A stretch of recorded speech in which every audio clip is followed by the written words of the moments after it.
Good evening and welcome to Hibiscus Virtual Gallery.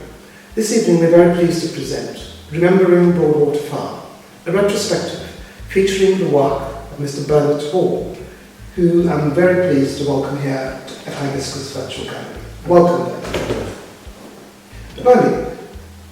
I've known you over a number of years and I've always associated you with the iconic painting on Broadwater Farm, the waterfall. Could you perhaps begin by telling us what inspired you to generate such an image on the farm?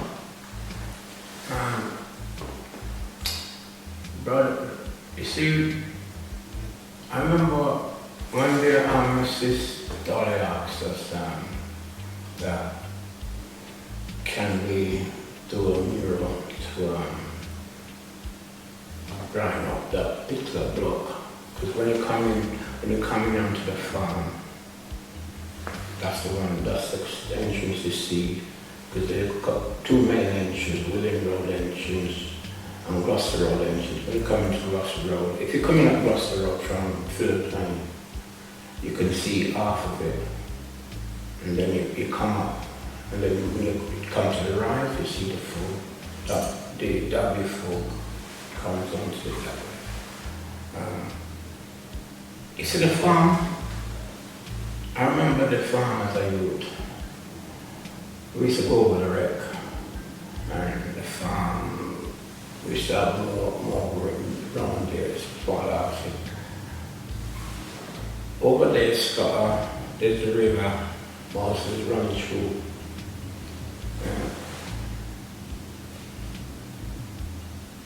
It reminds me when what happens on the farm after the ride, so I wanted to link the families, and to me the most important link with all nation of people. We all drink water, we're part of water. So after the ride I wanted to use the significance of where we are. There's a river running right through the heart of the community. We are all part of water. So, me and Donald, we sit down, we say, we get the farm, 4 sketches. Down the water, we done some landscapes. And we'll give it to the farm. They choose the waterfall. So what we've done is we sit back, we then spend about a few weeks and try to work out the idea. And I wanted to do the waterfall in such a way that you could be anywhere in the world and it looks like it. That's how we painted it. We study rocks formation, we study plants formation of different countries, and we were kind of combine different. And there's a depth in there, there's an inner depth, because underneath the waterfall there's a cave, where there's shelter. As I said, food, clothes and shelter. The clothes is the plant's life. The food is the water, the energy. So when done that link with that cleanses of what happened, that spiritual cleanses of what happened, I wanted to combine everything. This is what it part of that cleansing of the sorrows, the experience of what happened, all them situation, what the youth, the parents and the grandparents gone through, all families. Because I used to walk on the farm, it's strange because when I was walking through the area, when it rains, the drain, I listen to the drain and it sounds like a waterfall. That's my experience of where I used to walk down. So this night I used to hear the drain and the rushing of the water. Up tank in the photographer room. We used to have a fish tank. So there's a link. Everything, you see, nature has a link. Everything has a link. Yeah? And the link is life. Water, the energy of water, there is electricity, food, water. I mean, part of my family, we grow things, we used to plant things. Water, I remember we used to get water coming out of a rock.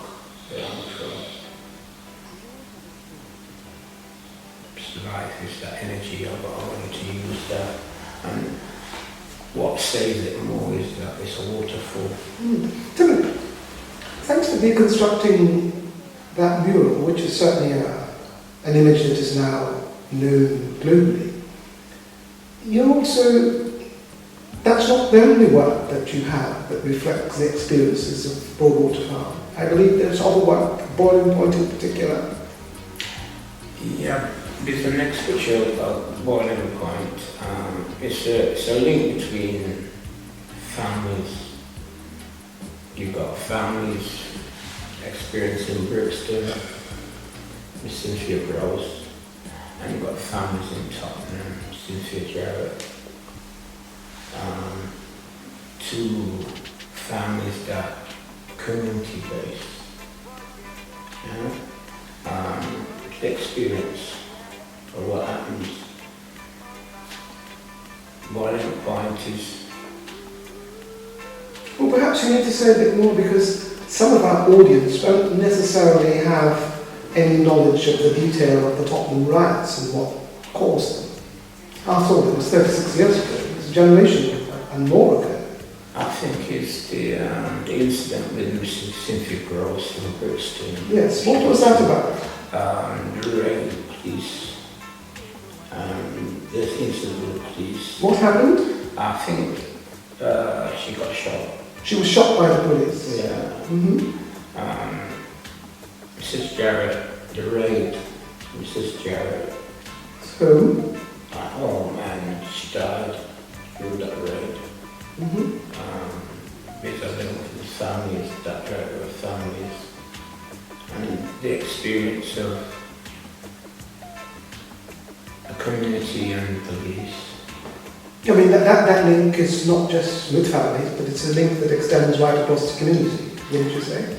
It's throughout the community. Yes, I think that's what the title of the piece It's the community goes so far and it's boiled up to a situation where the community say enough is enough.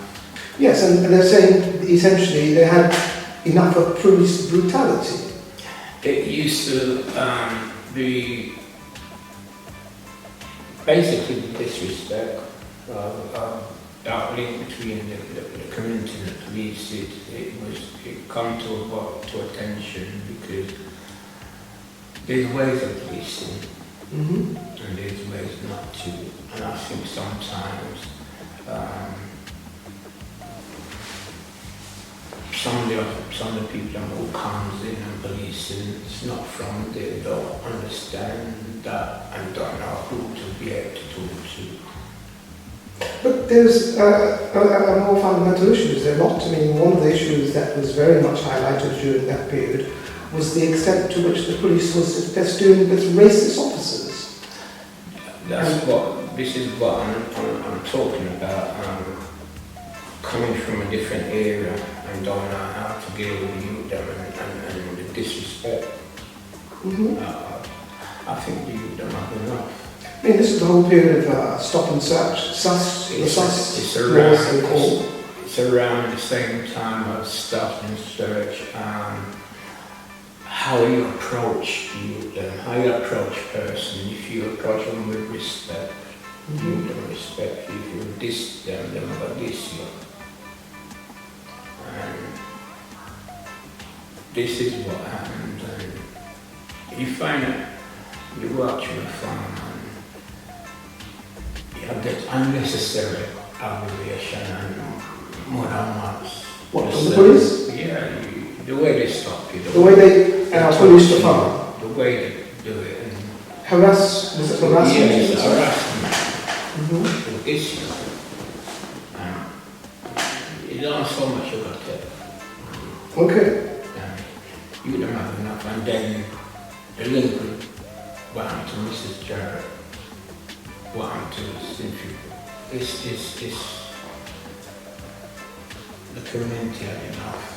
Yes, I mean, in a sense, Boiling Point captures an important historical reference in the settlement of black people here in the UK, in as much as it depicts the victims of police brutality and violence. And I understand that it was a project that was started primarily as a means to raise funds for the Broadwater Farm Youth Association. Is that correct? Well, the Boiling Point, when I started Boiling Point, I'm a youth worker at the time, and I started it that we used to make things out of anything, coconut shell, I used to paint bottles, and we raise money for the community, for the youths, them to take them on trips, something, pay for them to, getting money to buy some table machine. This is go to a fundraiser. We should do our own fundraising, like how we used to have the function in the park to fundraise, to generate things so we can have things. Yeah? Beside the funds that the government gave us, we want to add to that to raise, to develop that. And when Mrs. Dolly asked to draw a picture, and it was more or less around near to the time, it was something of, raising some more funds for stuff, so that's when it started. But things that happen in Brixton, things that happen in Tottenham, it needs that picture to evolve. Because the links are there. That family got hurt, Brixton family got hurt, Tottenham family got hurt. That link's there. And it's just a situation that happens, that it evolves. And you need that it actually happened, and that it just finished it. Yeah, so in terms of your own process as an artist, the work evolves, although you may begin with a particular vision of what the piece should look like. Circumstances change the direction of travel? Yeah, because when I started the picture day, it was more or less the farm youth association, that project that was Mr. Dolly had, and with Classford and everything, I was dealing with that, and we used old people. What we done, we link old people and young people together, so the knowledge from the old people, we kept that knowledge to the young, so they could advance more in our society, advance more, have more skill, have a flexibility, so you learn something. You might not use this particular skill, but you learn something from this skill. Yes, but that's part and parcel of the culture that we come from, where there is no separation to the same degree between young and old. There is a extended family arrangement in which is very clear. I think one of the things that we are from Jamaica. My godfather, he does Wicca. he makes wicker, he makes hats, baskets, stuff them. So I had that experience of them. Down the road, you have an artist, Mr. Campbell, one known artist in Jamaica, and he paints something. There are time I would go by and watch him paint and gain that experience. Like, so the river is 400 yards from my house. I could lay in my bed and listen to the river. I used to go and collect beads and stone and stuff. So it was something that was in me. So when I came here and I come back to England, it's like it's travel. Before that, as a youth worker, I work like when I go on holiday, I would use them in the local area. I would use that. I remember what I used to use, and I used to use them and create projects. Because I used to link the project there between England and Jamaica. I used to get when I was leaving, I took some of the kids that were stuck here to Jamaica. And then I do it. But so when I came back, me and Happy done saving the picture done in the exhibition in Jamaica. Okay, let's just change direction a little bit. I'd like to ask you about what sort of formal education have you had in being an artist? Have you trained as an artist? I mean, where are your influences? Where are your tutors? Where did you learn about art? First, it used to be at home. My mom, between me and my brother, my mom used to paint at home. But yeah, just check for a moment, because I forgot to mention that you do come from a family of artists. Your brother is an equally prolific artist, I believe. Yeah. Like a chef. Chef, April. Okay. Yeah, we used to, you see, at school, my likeness is art class, geography, history, because in those classes I could draw, I could either build maps or draw.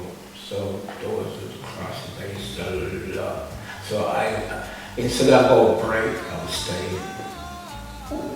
With me, on my painting at school, it was when I go to a lesson, I used to write up a lesson because when I go to a class, I used to have to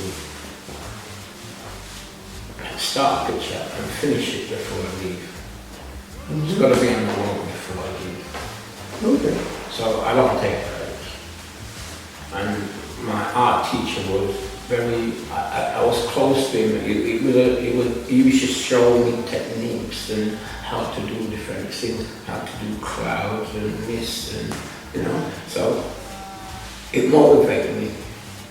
And my mother, every time my friend comes, she, oh my son, that's my son. So that motivation, and then the motivation between me and my brother, we have competition. It's okay. Yeah. The best one go on the wall, the next one goes in the bin. That's a pretty cool one. So how many times were you on the wall? I was a lot more on the wall. But he never used to paint too much at first. But later on, I give him a brush and give him a canvas. So now you got paint. Because I know that you're good at it. So that really motivated him more. But he's too flexible because he's an actor as well. He works on different things. So he's flexible, he's a musician. Well, my family's we do different. They're all in the creative sector? Yeah. Because my mom used to say, my dad saying, you have to do something or something will do you. Okay, all right. So you have to do something. Okay. So let's talk. You also done quite a lot of work in decorating parts of Tottenham and Islington, West London. Yeah. It's a sign, I believe, that you were quite busy. Yeah. My first skill that I learned to do was sign writing. Well, it was code spread. spraying and sign writing. I learned to sign write back in 74. So I learned from that. Went to college, East London, and then pick it up, and then for a long time I didn't really. I stopped doing it for a while, but when at East London, what did you study there? East London College? sign writing. Sign writing, okay. Coach spraying and sign writing. Coach spraying and sign writing. Yeah. So what we do is spray the coach, and then we do the sign writing by hand. Mm-hmm. Because I could do it by hand, or I could do different medium. Yeah. Mm-hmm. That's what I learned. It's because I used to do. I used to have a job doing spraying, and I think it goes back to when I was 4 actually. I was in Jamaica. There's a scenario where my uncle and my mum was painting the house inside, and they went on a break, and I must have been about 4. And bright green paint. I thought I'd get in my hand. So I took up the brush and I started painting the wall. I got carried away. Started painting the wardrobe. Started painting the bedspread. Opened the wardrobe and started painting my mom's and dad's clothes. My uncle came in and he rescued me. Well, so somebody had to. So you did sign writing, but you also spent time studying fine art. Can you tell us a little bit about that? Yeah, I went to West London, Broadwater College. Mm-hmm. And I studied art there. And after college, it was like, it was strange because I met, before I even finished college, I met an Irish artist, Russell Bernette, and he was doing a part of a community project where we doing a street party for the kids there. We met him and was doing painting a prefab building with tree sides and stuff, and so I started from there, and then after college I started to do youth work, and then I linked up with Akiwali, Ansel, and Pablo, Paul Barrett, Barry Simpson, Mr. Brixton Collective, Mikey Akwe. Yeah, so it's a lot of influence. I think that mostly, plus where I'm from Jamaica, you have an artist, Mr. Campbell, is very influential of the area. He reminds me of style a bit like Aki. Yeah? Aki draw a few of the mountains that he draw as well. That area is St. Andrews, Upper St. Andrews. Yes, but Aki was a member of a collective. Yeah. Brixton Aki is Trafalgar Arts Cooperative. Trafalgar Arts Cooperative. And I believe you did some work with them? Well, in time me and Aki, we've done a lot of exhibition together, coming back from 84. We've been doing exhibition with them. We've done exhibition at, I think one of the first exhibition we've done Brixton Town Hall, but a major exhibition we've done was a Commonwealth Institute, the main gallery. I would have done a few days, but with Aki as the collective, we've done Brixton, we've done the Black Culture, Black Archive in Brixton, we've done the Black Art Gallery in Finsbury Park, we've done the Commonwealth Institute, about 3-4 times. Next one we've done, I think it was the Royal Festival. So we've done a few leading up these few years from around 73, 74 upwards. We've done a lot of exhibition. The one that I think one of the main ones we done with that, when we done Afro art, in Tottenham, the first part, the Chestnut Centre, and the second phase in Kingston, Jamaica, Jamaica Conference Centre. That was a two-phase exhibition. And it was the link between England, black artists in London, and Jamaica artists, with Cherry, Paul Blackwood, Cherry, Stewart, Danny. So you have Danny, Aki, and brothers. So there were a few artists over there. Yes, so these artists have had a very profound influence on your Very. I think the techniques, I liked certain techniques. Aki, I think Aki, other techniques in where you draw like water reflection and stuff. I really love his artwork. Pablo, cartoon style, Barry Simpson. These artists with similar style. I like their style, so it's had a very good influence on me. Certain artists, I feel that what they're saying. I feel what they're saying, and we seem to be multi-served. We do different mediums, mixed medium, and it flows. And I get a vibe from them guys. It's just a vibe to get around now. Yes, indeed, because I gather that you also have taken time out to do photography. Well, photography started when, I always used to have a little camera, but photography started when I done youth work, Delacote 110.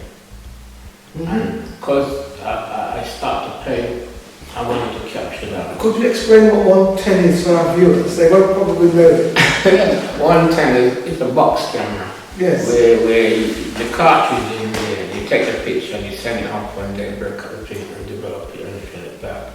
That's where it started, because when I started youth work, I started to take little pictures, the 110, and then after that, actually it started before that, because when I was working with in West London, the Simba Youth Club, we should do voluntary work.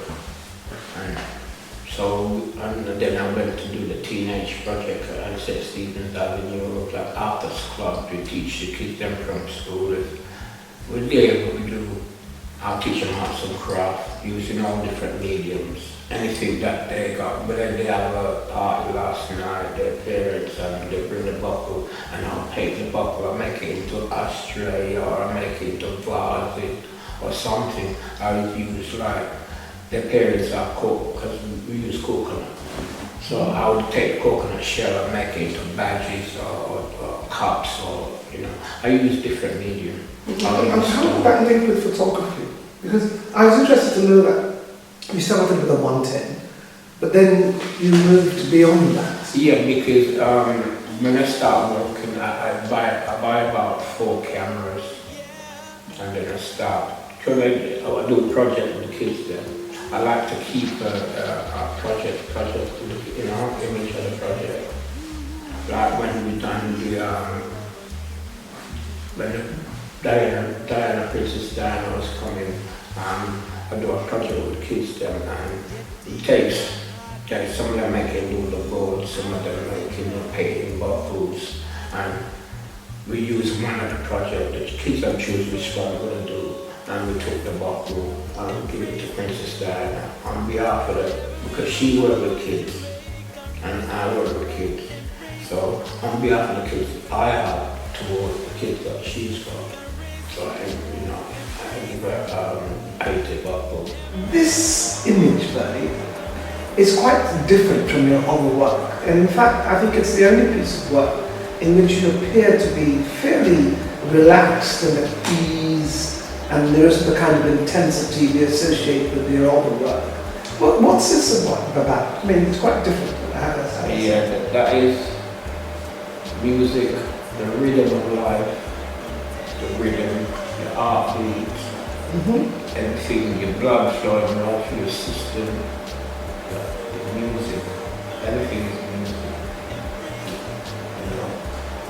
You get the beat going up the stairs, the scale.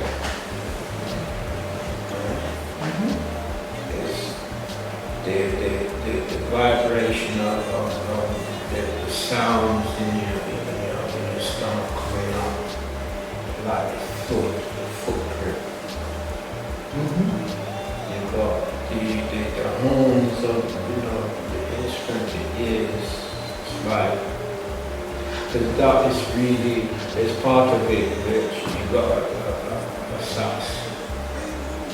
It turns into a candle holder. Like, it's music. Everything's music. Whether the way you walk, the way you talk, the way you eat, everything is music. Yeah, and it really is a fascinating piece of work, I have to say. And it does capture all those elements. Is this Usain Bolt? Yeah, that is when first time I went to Ghana, and a friend of mine, John Marcos, and he's been telling me for the last 20 years. When he went first 20 years ago, he asked me to come with him. By the time I was working, and I never see the foresight at the time. After I leave, I remember 2018, I thought, you know what? About time for a student version. So these are the seeds of image I painted. Marcus Garvey, which is John Marcus. John Marcus is in Ghana, I believe. Yeah. And I painted Marcus Garvey, Marcus. Usain Bolt. These are the Jamaican leaders. Right. Minibus is a really interesting piece. Would you like to tell us about that? Minibus, really, I painted that between exhibition, when we done the exhibition in Jamaica, the 2 years. Yeah, what year was that? 87. 87? Yeah, we done a 2-phase exhibition. Face over here, and facing Jamaica Conference Center. So we had a face in Chestnut Center in Tottenham, and the second phase was in Jamaica Conference Center, Brook Street, Akiwali, and Trafalgar Arts Cooperative on Brixton and top. So there you can feel London artists, Dawn, Taylor, artists from here, Byron, Pablo. So it was a mixed group. Yes. That thing is when I was painting it, literally a lot of things happened. The first time we turn it and start put on the paint. Put on the red paint. Paint around, start spinning, brushed up and then spin it around, put on the red paint. And it started around, brushed out and thing. So where's the light? Is the raw canvas, the base of white paint from the paper on the canvas. Instead, there's a lot of experience happening. I remember there I paint and listening to the radio, and there's the first one is the youth. I go to school, I tell them to go to school, to go learn about. There's people eating out that, after eat out that garbage can. There's a brother there who no work, can't get no work, and he have to take the gun and go outside to go rob, because when my kids are in family and pick them up, we're not there for long, we're not remember the food. There's a youth, a girl going to school, and back home in that time when it was, they're not like kept it in fear. There's a girl going to school, and when she go up on the bus, and we start move up, then push her off on the bus.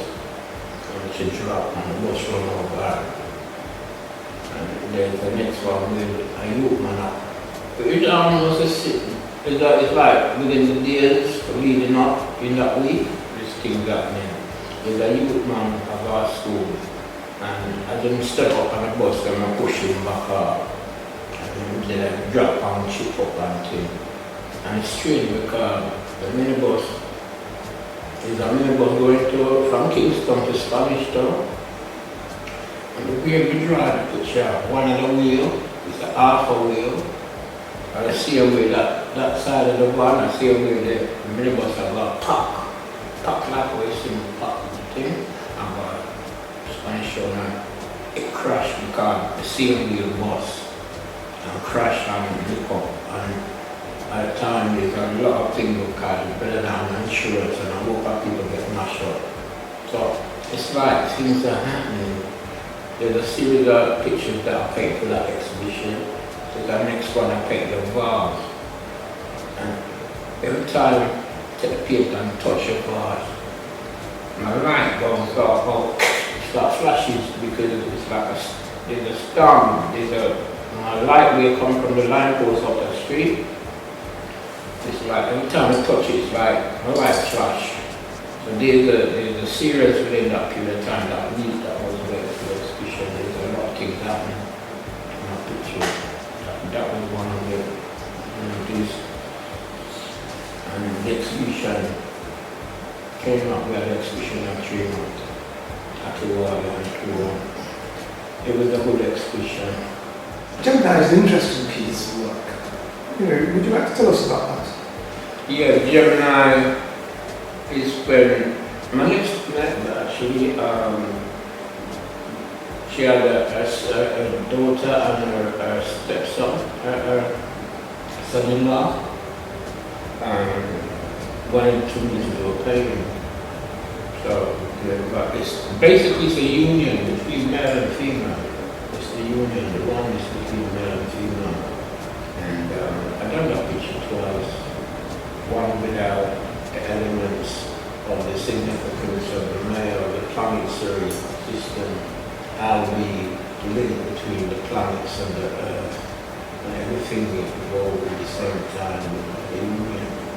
And that was one of the things about the comics and the picture. I mean, the picture is really quite vibrant in as much as it has this really exotic, reddy, bright orange. Yes, it's that energy of Earth and space, the sun, the energy that flows, that links. It's the elements, the link of all elements.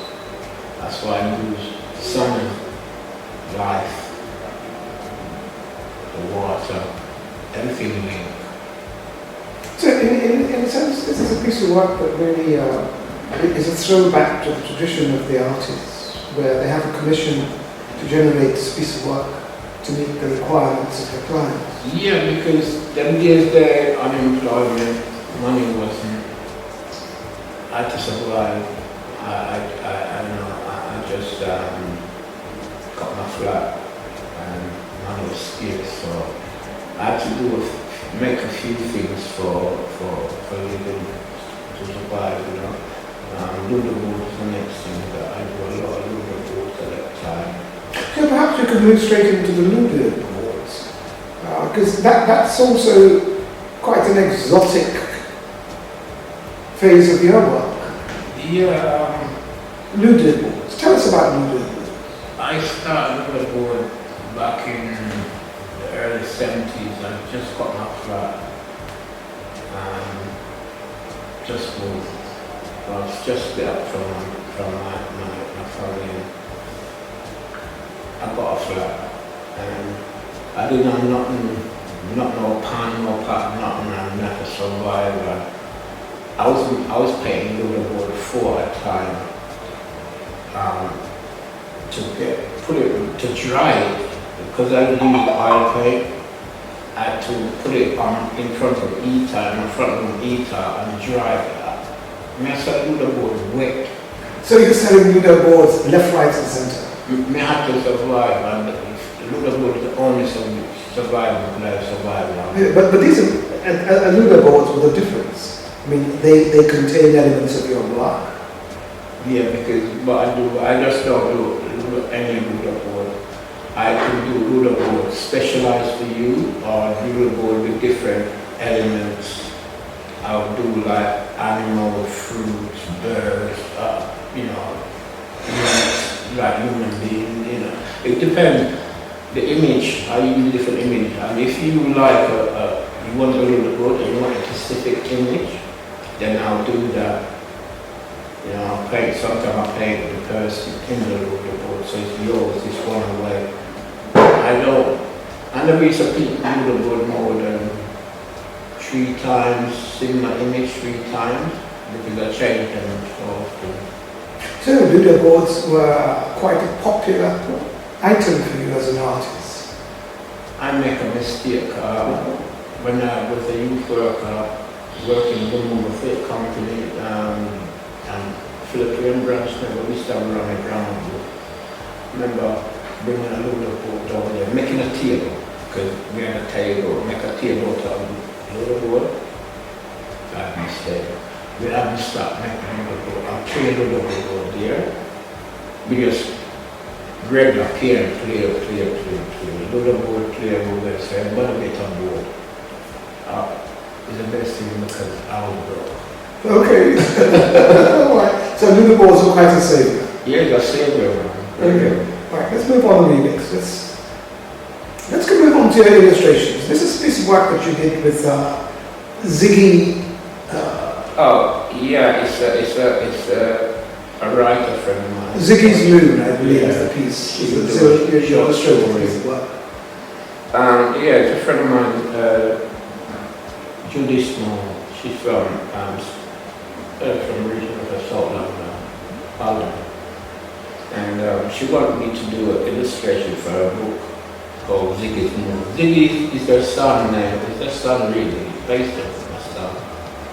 And the idea of Ziggy is a youth man, 3 youth men in a room, in a front room, I sit down and 2 of them go into walk the window because this is a bright moonlight. And 2 of them sit at the window, but the small one is sitting down. He can't really see the moon. But the way his brother described it, it sounds like the light in my room is table light. So when we run down and going down, the light, somewhat my light, this is my room. So I run that kitchen, and mom in the kitchen, I run that kitchen and I call her to go show her his moon, And when she comes in, she tried to explain to him that it's not really, it's a light and it works by electricity, but he's out in now. Yeah, as far as I'm concerned, his light now is his moon. Yeah, it's Ziggy's moon. Yes, but I believe that this work was ultimately published, but not with your illustrations. Yeah, Ziggy's moon, I did do the first set of illustration, and they had it going around in the schools and stuff in the Caribbean. I think when it came back, the publisher wanted to have a in-house artist, because the UK publishers got their own artists. Or was it the case that the publisher didn't want images of children with locks? I'm not too sure, to be honest, but I know that what they said they wanted their in-house artist to repaint it. But I said, fine, I will use it.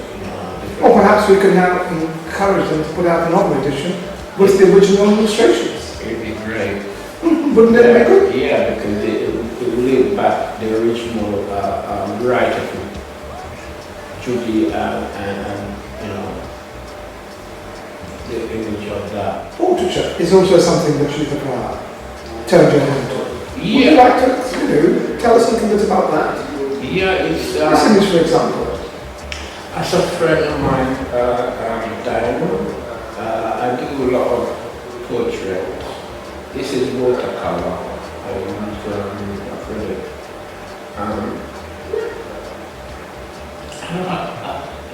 Faces. Some faces I got. I could see images. Yeah, some faces are just stand out for me. Her portrait, I like to, is the way her shading was, the way the shadings are, the light on her face. And I tried to use the watercolor to get that image. Actually, it's not just black and white, there's blue in it. I used a bit of blue in the image. But it looks like it's just black and white grey, but I touch on blue to show you that depth. But I've done a few series of portraits. It's time when I moved from one genre to the next. I would do like animals, then I would do birds, I would do plants, and I would do portraits. I tend to move around and then I start to do a combination. I mean, this image, for example, is that a portrait or is it something else? Oh, that's a mixture of a close family friend, a leader, a visionary. He's a visionary. It's like Darwin. He's ahead of his time. Yeah? That's Bernette Hall. I remember when he was a youth worker. Yeah? He's a person. He's a great youth worker, a great leader. The community, the way he's part of the community. If a baby walked past a car with his name on the road and he would stop and he would talk. So he's very approachable. He would never pass you without saying something. If he's going to do something for you and he can't do it, he'll tell you. Right, he can't do it, or he'll find someone else to do it for you. This is what you call a great leader. And his ideas are very advanced at this time. When we used to do drama, I remember he used to be on our community and try to give us advice and very respected in Greater London, because my experience of him is not just in Arundel, also in West London. And his knowledge is always wanting people to look for his knowledge, his advice and stuff. Give advice to different morals. I was a family friend. When I was after working in youth worker, I used to help show his sons artwork. They said he'd come to our center, Trace Center. So I just say he's a family friend. Yeah. He's a very, very good. He's reminding me of my next leader, Pastor Miles. Mm-hmm. Do you have an image of Pastor Miles? This one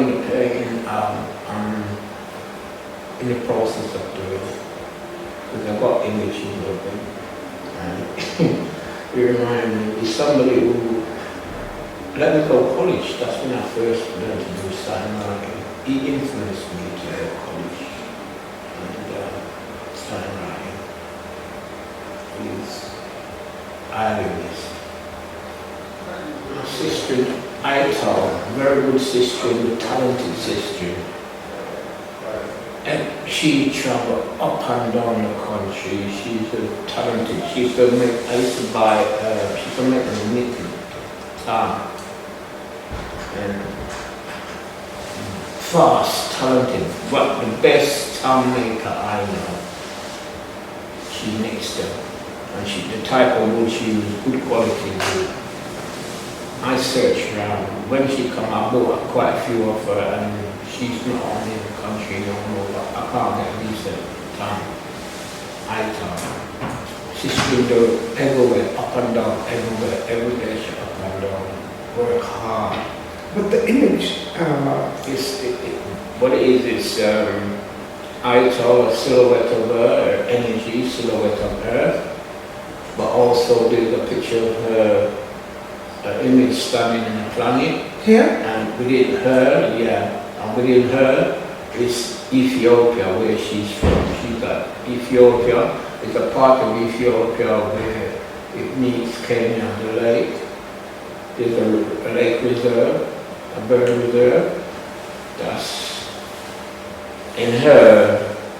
You see a bird, two birds sitting on a piece of a tree, a fork tree.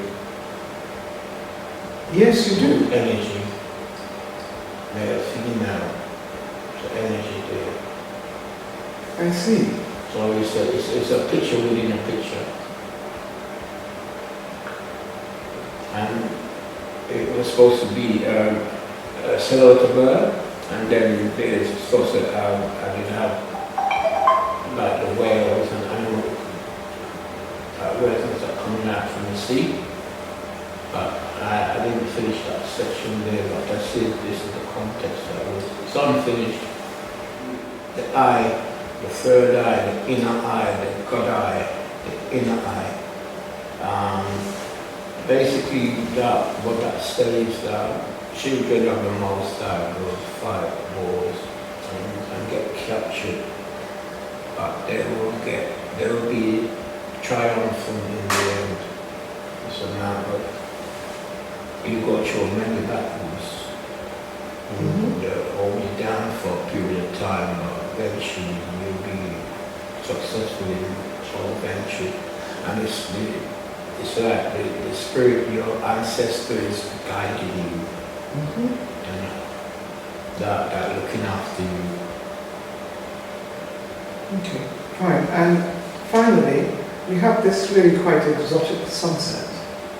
It's vibrant red with beautiful oranges, touches of blue, and there's something celestial about the bottom of the image, which I find a little bit unusual. Oh, it's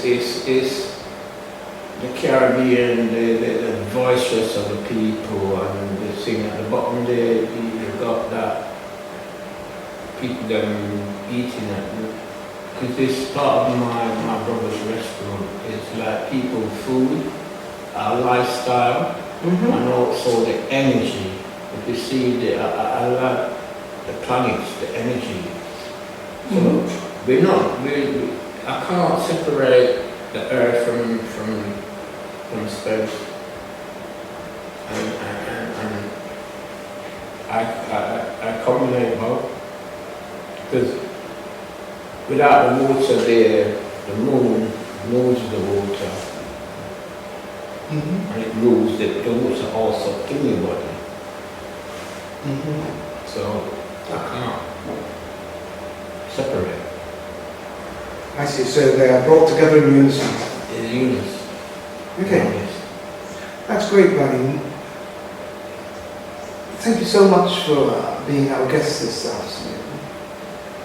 You've been really quite revealing with the insights you have into the issues that affect the communities in and around London, not just those in Tottenham. And I look forward to seeing more of your work in the future. Thank you. Thanks to Hibiscus family for this experience and this opportunity to share. A lot of my stuff that I talk about, some of them is not for sale, but there's a few that's for sale. Boiling Point, community hall, music. Yes. I've got a few posters of the waterfall, and I'm going to reprint Boiling Point. So there's a few things coming, and these might be, there'll be a smaller issue at first. Yes, and limited edition. Limited edition, so. And I'm changing material, surfaces. I think I'll be putting them on metal. I'm experimenting on putting some of the image on metal. Well, we look forward to seeing those by then. So, Thank you, thank you.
promised land, going to the promised land.